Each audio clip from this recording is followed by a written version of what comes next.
ओम काली। सभी हिंदू धर्म प्रेमी भाइयों बहनों को मेरा हृदयपूर्वक ओम काली। गांधी के मामले में अपशब्द बोलने के लिए मुझ पर FIR दर्ज हुई। मुझे उसका कोई पश्चाताप नहीं है। गांधी ने किया क्या है हिंदुओं के लिए? विश्वासघात किया है देश का। 14 वोट प्रधानमंत्री पद के लिए सरदार वल्लभ भाई पटेल जी को थे और 1 वोट भी नेहरू को नहीं था, तो भी नेहरू को प्रधानमंत्री क्यों बनाया? और ये वंशवाद की जड़ फैलाने वाले ये गांधी ने पूरे के पूरे कांग्रेस के अन्य प्रतिभाओं का खच्चीकरण कर दिया, अन्य प्रतिभाओं को कुंठित कर दिया। एक वंश गांधी नेहरू वंश का ही बोलबाला करने लग गए। सरदार वल्लभ भाई पटेल के हाथ में अगर तब प्रधानमंत्री पद गया होता था तो भारत अभी सोने की चिड़िया बनता था, भारत अभी जगतगुरु होता था, भारत अभी चक्रवर्ती सम्राट होता था, अमेरिका से भी बड़ी पावर भारत बन जाता था। यह महान विश्वासघात भारत की जनता के साथ में गांधी ने किया, इसलिए मेरे हृदय में तिरस्कार है गांधी के प्रति। हिज हाइनेस श्रीमंत ज्योतिरादित्य सिंधिया जैसे महान प्रतिभाएं कांग्रेस में थी, है, लेकिन इस गांधी नेहरू वंशवाद के कारण उनको व्यवस्थित कार्य करने का मौका ही नहीं मिलता। इस वंशवाद के जनक गांधी हैं, इसलिए गांधी नेहरू खानदान के वंशवाद के जनक हैं, राष्ट्र के जनक नहीं, इसलिए राष्ट्रपिता नहीं है। मैं नहीं मानता, कोई माने उनकी इच्छा। दे दो ये हमें, दे दी हमें आजादी, बिना खड़क बिना ढाल, साबरमती के संत तूने कर दिया कमाल। ये गाना लिखने वाले को 100 जूते मारने चाहिए। भगत सिंह, सुखदेव, राजगुरु, चंद्रशेखर आजाद, सुभाष चंद्र बोस, इन लोगों ने जो त्याग बलिदान किए, फांसी पर लटक गए ये लोग, इन्होंने कुछ नहीं किया देश की आजादी के लिए, ऐसा इनका बोलना है ये गाना रचने वाले का। इतने सारे महान क्रांतिकारी, स्वतंत्रता सेनानी जिनको फांसी दी गई, उसमें 80% सिख लोग हैं, 20% अन्य क्रांतिकारी हैं। इन क्रांतिकारियों ने जो अपना त्याग बलिदान किया वह व्यर्थ मान लिया ये गाना रचने वाले ने, सारा का सारा श्रेय गांधी को दे दिया। एक लाठी खाई गांधी ने कभी? ये फांसी के फंदे पर झूल गए ये नौजवान, लेकिन इनको कोई श्रेय नहीं।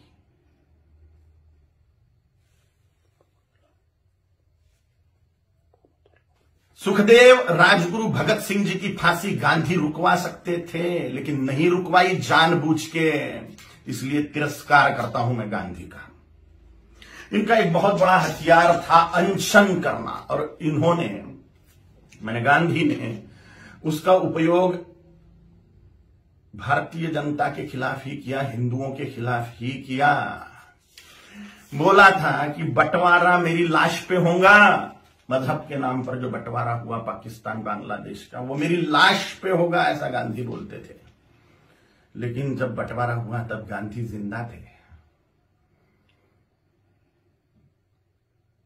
और बंटवारे के समय जो दंगे हुए, लाखों करोड़ों हिंदुओं को, सिखों को काट डाला गया उसमें, और लाखों करोड़ों हिंदुओं को मार के उनकी लाशें भेजी गई। लाखों हिंदुओं को, 27 लाख हिंदुओं को मार डाला गया एक ही दिन में, डायरेक्ट एक्शन डे के दिन, जिन्ना के द्वारा।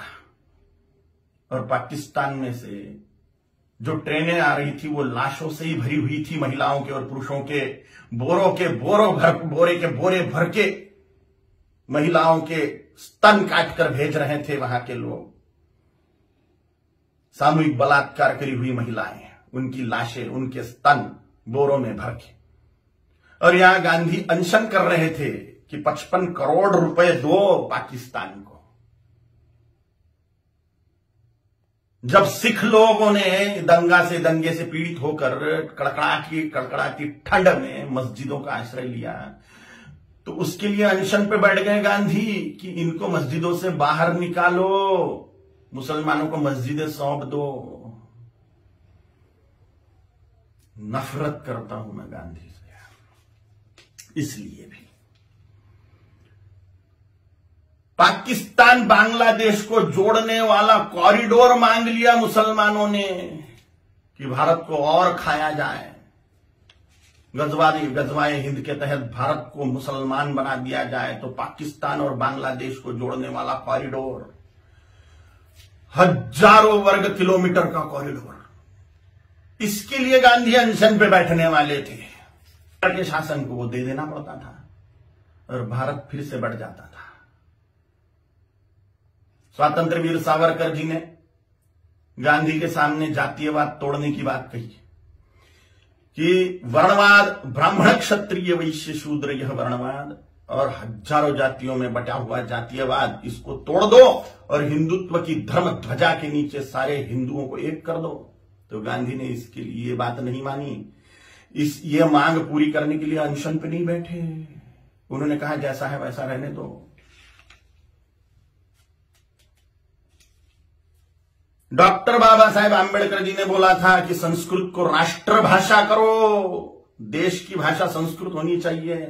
तो डॉक्टर बाबा साहेब आंबेडकर की बात को संसद में मनवाने के लिए अनशन पे नहीं बैठे। स्वतंत्र वीर सावरकर जी का अवमान मानता हूं मैं, ये डॉक्टर बाबा साहेब आंबेडकर जी का अवमान मानता हूं मैं। ऐसी ढेर बातें हैं, ढेर बातें। कोई राष्ट्रपिता नहीं हो सकता। करोड़ों सालों से राष्ट्र है, उसका काय का पिता 200 साल पहले आया हुआ व्यक्ति कैसे पिता बनेगा? अगर पिता बनाना ही है, राष्ट्र का अनिवार्य है, तो छत्रपति शिवाजी महाराज को बनाना चाहिए, गुरु गोविंद सिंह जी महाराज को बनाना चाहिए, राणा प्रताप जी महाराज को बनाना चाहिए, आचार्य चाणक्य जी को बनाना चाहिए।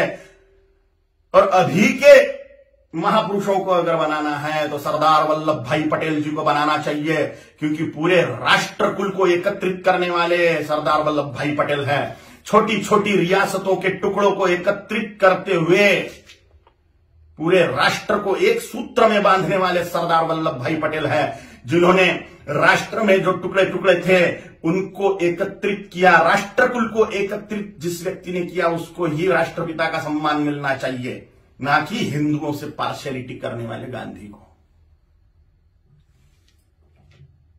अगर वो कॉरिडोर मिल जाता था पाकिस्तान बांग्लादेश को, तो हिंदुस्तान कब का मुसलमान बन चुका होता था। धन्यवाद है, कोटि कोटि धन्यवाद है महात्मा नाथुराम गोडसे जी को, उनके चरणों में साष्टांग नमस्कार है मेरा कि उन्होंने अपना बलिदान देके हिंदुस्तान को मुसलमान बनने से बचा लिया।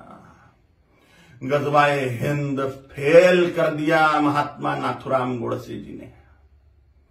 कोटि कोटि धन्यवाद है उनको। महात्मा गांधी नहीं, महात्मा नाथुराम जी गोडसे हैं। और अगर सच बोलने की सजा मृत्यु है तो स्वीकार है।